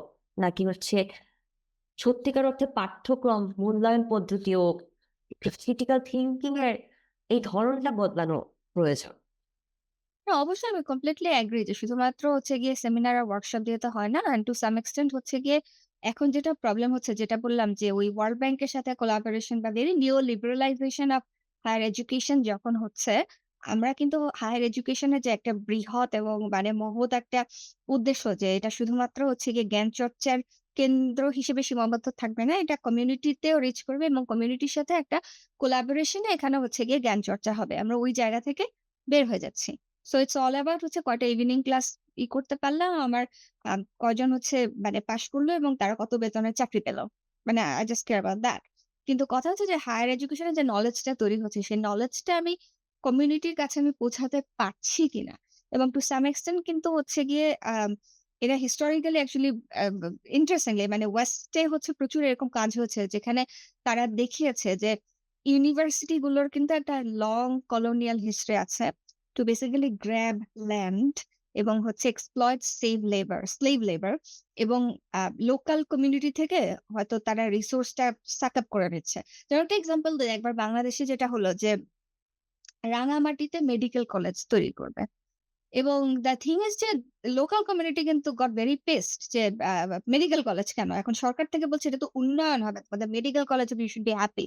But then local people were like আমাদের এখানে এডুকেশন এর এত অবস্থা মানে খারাপ অবস্থা যে মেডিকেল কলেজে তো আমরা যাব না। মেডিকেল কলেজে আসবে হচ্ছে গিয়ে বাঙালি পোলাপান, তার সাথে আসবে বাঙালি সেটেলার। সো আমাদের তো এমনিতেই ল্যান্ড গ্র্যাবিং হচ্ছে, আমাদের ল্যান্ড গ্র্যাবিং আরো বাড়বে। সো আই থিংক আমাদের ইউনিভার্সিটি গুলাকে না এটা রেকগনাইজ করতে হবে যে ইউনিভার্সিটি গুলো কিভাবে ইমপ্লিসিট লোকাল কমিউনিটির যে রিসোর্স সেটাকে তারা কিভাবে এক্সপ্লয়েট করছে, সেটাকে কিভাবে গ্র্যাব করছে এবং এটাকে কিভাবে তারা আনডু করতে পারে। এখন আমরা যদি ঢাকা ইউনিভার্সিটির কথা চিন্তা করি যে ঢাকা ইউনিভার্সিটি কিন্তু একটা খুবই মানে interesting, the whole university is embedded in different forms of হচ্ছে লোকাল লাইক ইকোনমিক বাবলস। আপনি ওখানে গেলে আমরা ছোটবেলায় মানে আমি যখন ইউনিভার্সিটিতে পড়তাম, ওখানে চটপটি মামা আছে, ওখানে হচ্ছে ভেলপুরি মামা আছে, ওখানে হচ্ছে গিয়ে ফুল বিক্রি করা বাচ্চা-কাচ্চা আছে। পুরা নীলক্ষেত ইন্ডাস্ট্রি দাঁড়ায় আছে হচ্ছে ঢাকা ইউনিভার্সিটির উপর বেস করে। কিন্তু এই মানুষগুলার জন্য আমরা কি করছি? আমাদের ডাইনিং হলে আমাদের ক্যান্টিনে যারা খাবার তৈরি করছেন, যে খালাটা হচ্ছে গিয়ে আমার হল পরিষ্কার করছেন। মানে তাদেরকে আমরা কি দিচ্ছি? সো আই থিংক আমাদের যেটা বললেন যে সেমিনার ওয়ার্কশপ না, it's really important for us to think about যে এস আ ইউনিভার্সিটি আম আমি যদি জাস্ট ফোকাস করে যে ও প্রিভিলেজ বাচ্চা-কাচ্চা আসবে এদেরকে পাস করে একটা ভালো চাকরি পাওয়া দিব। মানে that becomes problematic. We really need to think about the university community relationship টাকে আমরা কিভাবে মোবিলাইজ করতে পারি। যে ঢাকা ইউনিভার্সিটির সামনে যে বাচ্চাটা হচ্ছে দিনের পর দিন হচ্ছে গিয়ে ওখানে বসে মানে ফুল বিক্রি করছে বা এরকম মানে মাঝে, মাঝে আমি যে কয়েক বছর ছিলাম আমার শাহবাগে হচ্ছে একটা ছোট্ট মেয়ে আসতো। আমি যখনই পাশ দিয়ে যেতাম সে হচ্ছে ফুল বিক্রি করত।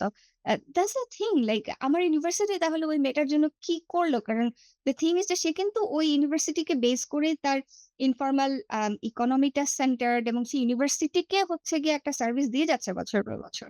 And I think we really need to think about যে ইউনিভার্সিটি কমিউনিটি রিলেশনশিপটাকে আমরা আসলে কিভাবে আরো রেসিপ্রোকাল এবং আরো মানে প্রোডাক্টিভ করতে পারি। আমরা আ একটা ট্রানজিশন পিরিয়ড এর মধ্যে দিয়ে যাচ্ছি। আমাদের ১৩তম জাতীয় নির্বাচন হয়ে গেল। নতুন সংবিধান বা নীতি নির্ধারণের যে এই সম্ভাব্য পরিবর্তনের মুহূর্তে, এক্ষেত্রে আপনার গবেষণা ও অ্যাক্টিভিজম থেকে যদি ৩ টি অগ্রাধিকার নির্ধারণ করতে হয়, তাহলে আপনি সেগুলো কি হিসেবে বাছাই করবেন? এটা খুবই কঠিন একটা প্রশ্ন। কারণ I don't think I can হচ্ছে pick any 3 এবং আমি যখন কাজ করি মানে আমি আসলে অড্রে লর্ডের একটা কথা আমি সবসময় মাথায় রাখার চেষ্টা করি। উনি বলেছিলেন যে, "There is no hierarchy of oppression." উনি নিজে হচ্ছে একজন ব্লাক লেসবিয়ান ফেমিনিস্ট ছিলেন। তো উনি বলতেন যে, "আমি কোন জায়গায় হচ্ছে চিপা খাই কারণ আমি কালো। সাদারা দেখতে পারে না কারণ আমি কালো। কোন জায়গায় হচ্ছে গিয়ে আমি আ মানে মার খাই কারণ হচ্ছে গিয়ে আমি একজন নারী এবং কোন জায়গায় হচ্ছে গিয়ে আমি বৈষম্যের শিকার হই কারণ আমি একজন লেসবিয়ান। তুমি যদি আমাকে বলো যে ৩ টা সমস্যার মধ্যে কোনটা সবচেয়ে খারাপ? মানে আমি তো বলতে পারব না। কারণ ৩ টাই আমার জন্য খুবই important. So I think I don't know. I really think যে আমাকে যদি জিজ্ঞেস করেন যে এখন আসলে কি দরকার? I really think যে we need to understand হচ্ছে the interconnected nature of systems of oppression. যে একই সাথে পুঁজিবাদ এবং মিলিটারাইজেশন এবং হচ্ছে গিয়ে নিওলিবারালাইজেশন এগুলো কিভাবে আমাদের day to day life K effect করছে। এবং how can we actually connect with each other and organize? I think that's the most important thing. And that might mean যে আজকে সকালবেলা আমার হয়তো খুবই মেজাজ খারাপ থাকবে যে বা বাংলাদেশে নারী শিশুদের সেফটি নাই কেন? মানে একটা চট্টগ্রামের মতো এরকম একটা ওপেন জায়গায় একটা রেপ হবে এবং সেটা কেউ দেখতে পারবে না। আজকে হয়তো আমি এটা নিয়ে অর্গানাইজ করব। কালকে হয়তো মানে I'll write about something else. And মানে হ্যাঁ, sometimes people were like, "No, you can't হচ্ছে protest everything." হ্যাঁ, I mean, you might be protest about, like 1 or 2 very specific causes, but what's really important is আপনি যদি জিজ্ঞেস করেন যে কোনটা খুবই জরুরি? আমি বলব যে ক্রস মুভমেন্ট সলিডারিটি খুবই জরুরি।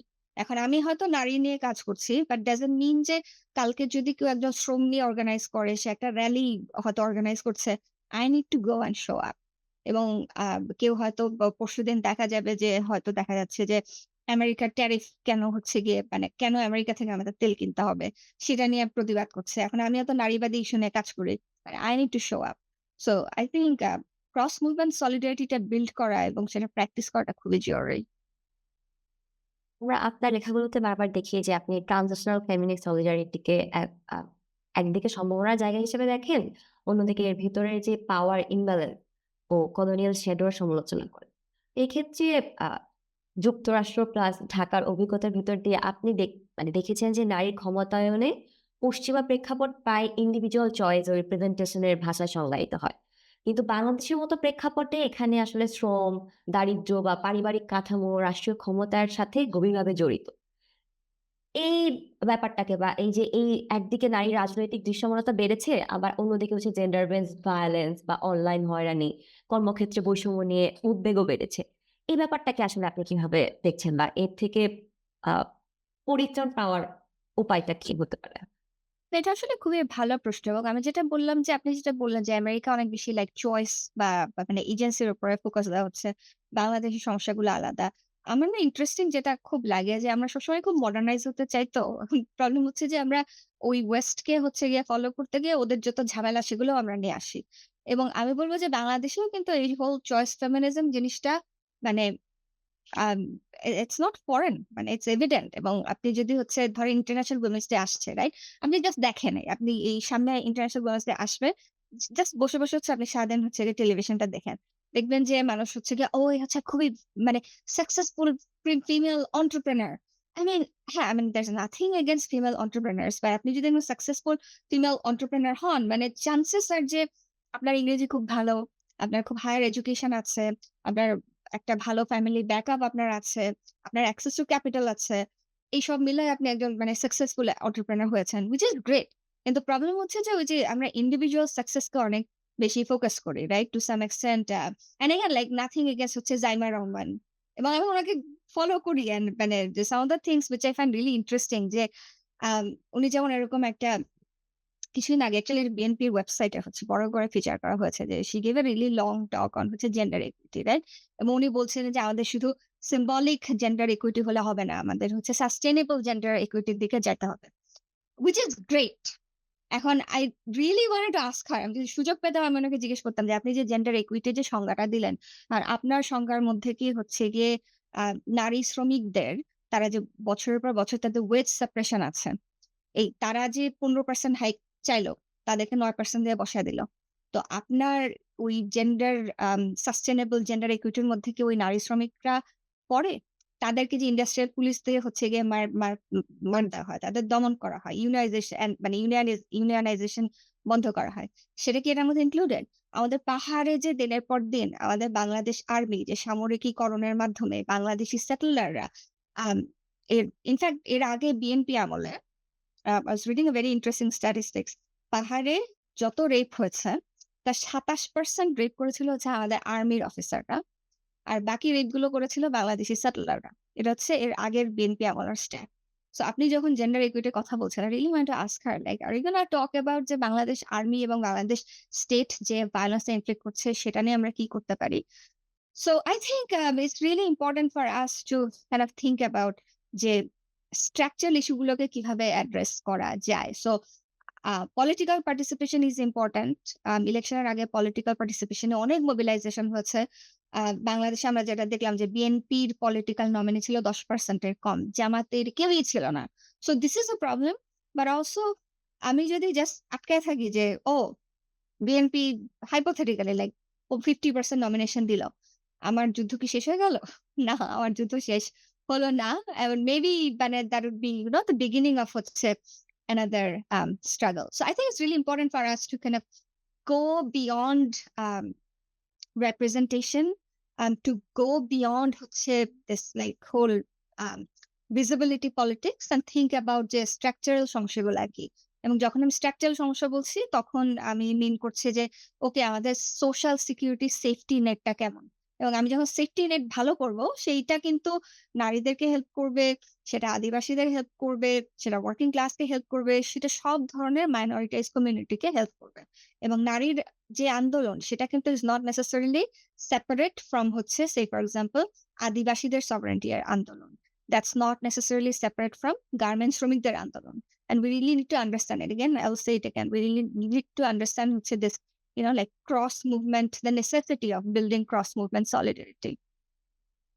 আমরা একদম শেষের দিকে চলে এসেছি। তো একটা শেষ কোয়েশ্চেন করব যে আন্তর্জাতিক নারী দিবসের প্রাক্কালে যদি প্রশ্নটা করি যে বাংলাদেশের নতুন প্রজন্মের এই যে ফেমিনিস্ট অ্যাক্টিভিস্ট বা নারীদের এম্পাওয়ারমেন্ট এর ভাষা ঠিক কেমন হওয়া উচিত? আমরা প্রতিবার দেখি নারী দিবসে অনেক কথাবার্তা হয়। এই ক্ষেত্রে না বা নারী ক্ষমতা নিয়ে আমরা অনেক কথা বলি। কিন্তু বাস্তবে আসলে কতটুকু বদল হয় বলে আপনার মনে হয়? বাস্তবে আসলে কথা দিয়ে বদল হয় না। And what actually bothers me very much যে আমি বলব যে আন্তর্জাতিক নারী দিবস না কেমন জানি বাণিজ্যিকীকরণ হয়ে গেছে। মানে আন্তর্জাতিক নারী দিবসে আপনি দেখবেন যে সব বড়, বড় ব্র্যান্ড গুলা হচ্ছে আপনাকে স্পেশাল হচ্ছে গিয়ে ডিসকাউন্ট দিচ্ছে। তাদের নতুন প্রোডাক্ট আসছে। I'm like maybe we should be talking about হচ্ছে যে ওই নারী শ্রমিক যারা তোমার কাপড়টা তৈরি করছে তাদেরকে কি দেখভাল করা হচ্ছে? বা যেটা বললাম যে একদিকে হচ্ছে বিশাল কমোডিফিকেশন যে ও আন্তর্জাতিক নারী দিবস। সুতরাং আমাকে পার্পল কালারের শাড়ি পড়তে হবে। সুতরাং আমার অর্গানাইজেশনটা কেক কাটতে হবে। সুতরাং সবাইকে হচ্ছে গোলাপ ফুল দিতে হবে। ইটস জাস্ট হচ্ছে অ্যানাদার মানে এক্সকিউজ টু বুস্ট কনজিউমারিজম এবং হচ্ছে গিয়ে contributing to a very capitalist economy. So নারী দিবস has become a very good মানে খুবই একটা ভালো উৎসব যেখানে অ্যাকচুয়ালি খুব ভালো বিজনেস হয়। এবং আপনি যেটা বললেন যে তাহলে এম্পাওয়ারমেন্ট এর ভাষাটা কেমন হওয়া উচিত? ফার্স্ট অফ অল আমার এম্পাওয়ারমেন্ট এর আইডিয়াটা নিয়ে আমার সমস্যা আছে।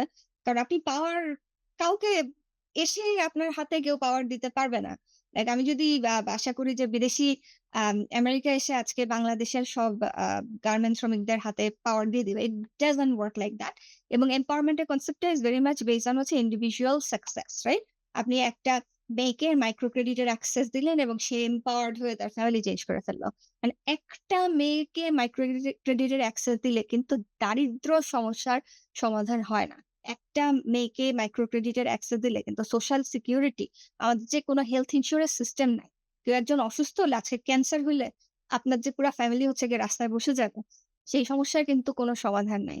So I think we really need to move beyond the empowerment rhetoric and যেটা বললাম যে we really need to kind of also need to move beyond identity based politics and what that might mean যে okay we need to actually like stop thinking about যে কিভাবে রাজনীতিতে আরো নারী আনা যায়। এখন রাজনীতি আমি কিন্তু I'm not মানে against হচ্ছে ফিমেল পার্টিসিপেশন কিন্তু আমি নারীকে আনলাম, কালকে একজন হয়ে গেল খালেদা জিয়া, আরেকজন হলো শেখ হাসিনা। আমার লাভটা কি? মানে আমরা তো আসলে মানে খালেদা জিয়া এবং শেখ হাসিনা এদের for a really long time I mean they were হচ্ছে আমাদের স্টেট হেড ছিল। মানে নারীর অবস্থা তো আসলে অনেক মানে প্রবলেম তারা টাচও করে নাই। So the thing is, I think we really need to move beyond হচ্ছে identity based politics and think about হচ্ছে feminism in terms of হচ্ছে structural change এবং সেই structural change মানে হচ্ছে আমাকে পুঁজিবাদের সমালোচনা করতে হবে, পুঁজিবাদের বিরুদ্ধে অর্গানাইজ করতে হবে। সেটা মানে হচ্ছে আমাকে শ্রমিকের অধিকার নিশ্চিত করতে হবে। সেটা মানে হচ্ছে আমাদের সমাজের জন্য একটা সেফটি নেট এনশিওর করতে হবে। যেটা বললাম যে আজকে যদি আপনার ক্যান্সার হয়, আপনি যাতে একটা ভালো ট্রিটমেন্ট অ্যাক্সেস করতে পারেন। হায়ার এডুকেশন এ আপনি যদি যেতে চান, আপনি পাবলিক ইউনিভার্সিটিতে চান্স না পেলেও আপনার যাতে মানে মা-বাবার অবস্থা খারাপ হয়ে না যায়। হায়ার এডুকেশন যাতে মানে এবং যেকোনো এডুকেশন যাতে অ্যাক্সেসিবল থাকে। কেন বাংলাদেশে হচ্ছে গিয়ে আম বিশাল সংখ্যক হচ্ছে ওয়ার্কিং ক্লাস মানুষ হচ্ছে শুধুমাত্র মাদ্রাসা হচ্ছে এমন একটা জায়গা সেখানে গেলে আপনি ফ্রি এডুকেশন পাচ্ছেন, ফ্রি খাবার পাচ্ছেন, অ্যাকোমোডেশন পাচ্ছেন। একটা তো রাষ্ট্রের দায়িত্ব এদেশের ভবিষ্যৎ যে নাগরিক তাদেরকে আম আ মানে স্বাস্থ্য সুরক্ষা দেওয়া, তাদেরকে এডুকেশন দেওয়া, তাদেরকে একটা ভালো অ্যাকোমোডেশন এর ব্যবস্থা করা। সো আমাদের we really need to talk about those larger structural issue যেখানে আমরা একটা ভালো রিসোর্স ডিস্ট্রিবিউশন এর সিস্টেম এস্টাবলিশ করে আমাদের সবচেয়ে মাইনরিটাইজড সবচেয়ে ভালনারেবল যে কমিউনিটি গুলো আছে ইনক্লুডিং ওমেন তাদের এমানসিপেশন যদি আমরা করতে পারি তাহলেই আমি বলব যে একটা ডিকলোনিয়াল ফেমিনিস্ট ফিউচার আমাদের পক্ষে অর্জন করা সম্ভব। আমরাও আশা করছি আমরা এমন একটি রাষ্ট্র গঠন করতে পারবো যেখানে আসলে এই স্ট্রাকচারাল চেঞ্জটা আনা সম্ভব হবে এবং সবার নিরাপত্তা এবং অধিকার নিশ্চিত করা সম্ভব হবে। আপনাকে অসংখ্য ধন্যবাদ এতক্ষণ এত ব্যস্ততার মাঝে আমাদেরকে সময় দেওয়ার জন্য। আপনার সাথে আপনাকেও আলোচনা করে অনেক অনেক ধন্যবাদ। আপনার প্রশ্নগুলো খুবই সুচিন্তিত ছিল এবং আশা করি এগুলো নিয়ে আসলে মানে কথা বলতে, বলতেই আসলে হোপফুলি পরিবর্তন আসবে। মানে কথা বলতে, বলতেই আমরা হয়তো চিন্তা করা শুরু করব এবং চিন্তা করতে, করতে একসময় হয়তো আমরা মানে পদক্ষেপগুলো নিতে থাকবো। সো হোপফুলি I mean এটা পরিবর্তনের শুরু। সো অনেক ধন্যবাদ আমাকে ইনভাইট করার জন্য। ধন্যবাদ দর্শক আপনাদেরকেও এতক্ষণ আমাদের সাথে থাকার জন্য।